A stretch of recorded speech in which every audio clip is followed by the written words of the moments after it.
Hello' guys it's ইটাচি মোলাল। আজি আপোনালোকক কি দেখাব খুজি আছোঁ চাওক। ফ্ৰিজ ভাল কৰিবলৈ ওলাইছোঁ। বহুত পুৰণা আদিম যুগৰে ফ্ৰিজ, চেমচাঙৰ হয়।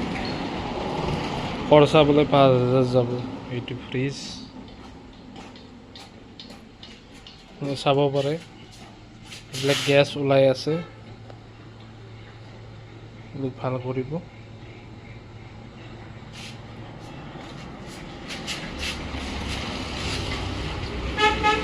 আপোনালোকে ভাবিব পাৰে ফ্ৰিজটো অপেন কৰি কি পাম, ভিতৰত কি আছে চাব হা। পুৰণা বস্তু বিহাৰী চাদা।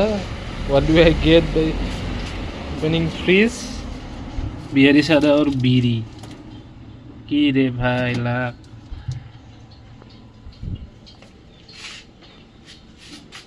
বিড়ি আৰু বিহাৰী চাদাহে পালোঁ ভিতৰত ফ্ৰিজটো খুলি কিনে। চেমচাঙৰ মডেলটো চাব পাৰে। এইটো মডেলৰ আজি 10 বছৰমান পুৰণা হ'ব। চবে কমেণ্ট কৰিবাচোন মোক, নতুন কিনাৰ লাভ হ'ল নে আপোনাৰ পুৰণাটো ভাল কৰাই লাভ হ'ল।